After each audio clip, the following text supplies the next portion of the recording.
बच्चों, आज हम लोग देखेंगे कूलम्स लॉ। कूलम्स लॉ क्या होता है? तो मान लेते हैं कि यहाँ पर दो पॉइंट चार्ज है। ठीक है, ये है चार पॉइंट चार्ज है Q1, और एक यहाँ पे पॉइंट चार्ज है, दूसरा है Q2। और दोनों चार्ज के बीच का डिस्टेंस क्या है? दोनों चार्ज के बीच का डिस्टेंस है R। ये R क्या है? दोनों चार्ज के बीच का डिस्टेंस है। ठीक है, डिस्टेंस कहां से मेजर करेंगे? इस पॉइंट चार्ज के सेंटर से, सेंटर का डिस्टेंस, सेंटर से सेंटर का डिस्टेंस। ठीक है, अब इन दोनों के बीच जो फोर्स लगेगा, फोर्स, ठीक है, तो यदि दोनों का नेचर सेम होगा, दोनों का नेचर सेम होगा, ये भी पॉजिटिव होगा और ये भी पॉजिटिव होगा। ठीक है, मान लेते हैं ये भी पॉजिटिव है और ये भी पॉजिटिव है, तो इसके बीच जो फोर्स लगेगा कैसा होगा? वो रिपल्सिव होगा। कैसा होगा? रिपल्सिव होगा। ये चार्ज इसको इधर रिपेल करेगा और ये चार्ज इसे इधर रिपेल करेगा, तो कैसा फोर्स लगेगा? रिपल्सिव।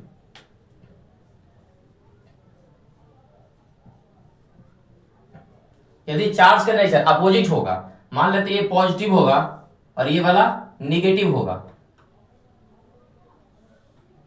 ठीक है, तो दोनों क्या करेंगे? दूसरे को अट्रैक्ट करेगा। क्या करेगा? दोनों दूसरे को अट्रैक्ट करेगा। ठीक है, ये इसे अपनी ओर अट्रैक्ट करेगा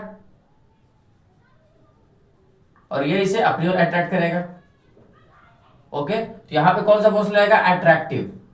अट्रैक्टिव का फोर्स, अट्रैक्टिव नेचर लगेगा, अट्रैक्टिव।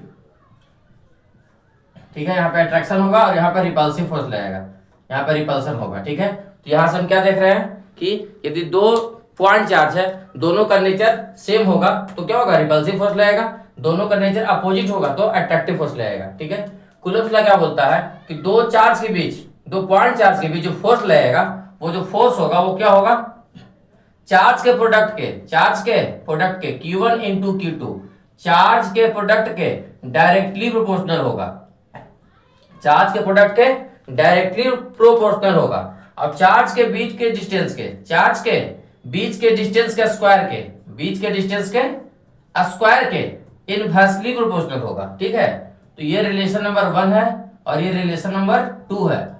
इन दोनों को कंबाइन करके लिखते हैं, तो क्या लिखेंगे? कंबाइन करके, combining equation first and second, तो अपन लिख सकते हैं force is directly proportional to Q1 into Q2 and inversely proportional to R square.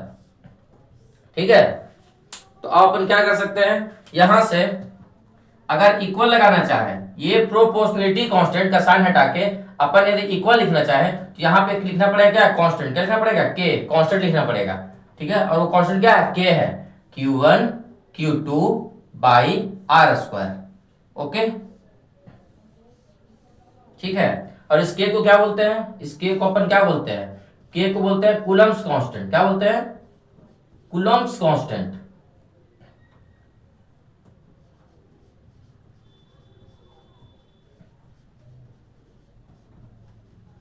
और क्या बोलते हैं? और इलेक्ट्रोस्टैटिक कांस्टेंट, इलेक्ट्रोस्टैटिक कांस्टेंट। और इसका वैल्यू क्या होगा? इस के का वैल्यू क्या हो जाएगा? के का वैल्यू 9 इंटू 10⁹ और इसका यूनिट क्या हो जाएगा? इसका यूनिट, तो यहां से देखिए फोर्स का यूनिट क्या होगा? न्यूटन, तो Newton.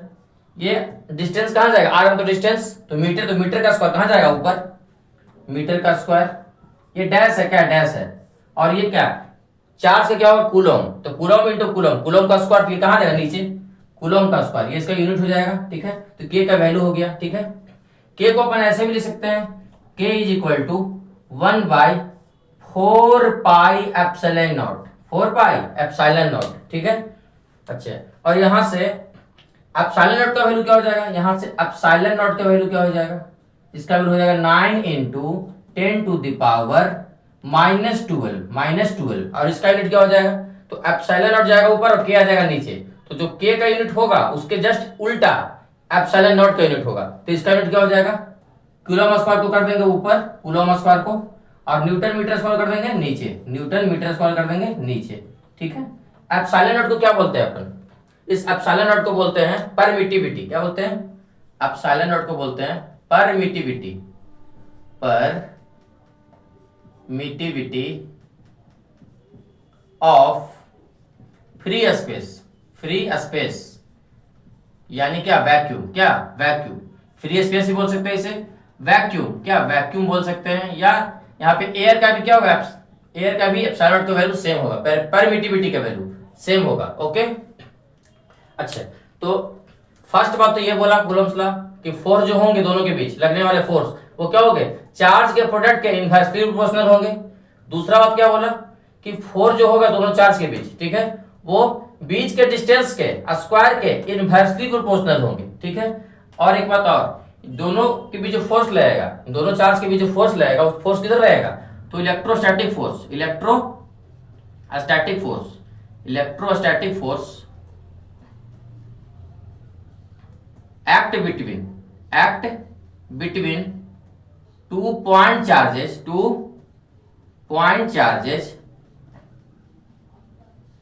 is directly proportional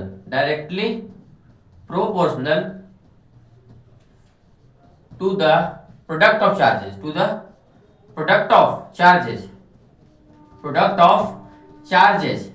and inversely proportional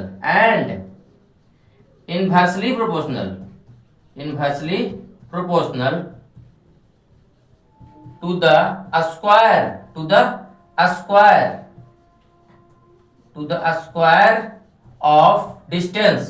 of distance between them, इनके बीच का जो डिस्टेंस होगा उसके स्क्वायर के इनवर्सली प्रोपोर्शनल होगा, यही तो बोलता है। और जो फोर्स लगेगा, कूलम फोर्स लगेगा, उसका डायरेक्शन किधर होगा, तो कूलम फोर्स का डायरेक्शन किधर होगा, अगर कूलम फोर्स का डायरेक्शन बोले कि कूलम फोर्स का डायरेक्शन किधर होगा सर, तो कूलम फोर्स का जो डायरेक्शन होगा वो लाइन ज्वाइनिंग टू चार्जेस, ठीक है, तो ये होगा along line joining two charges,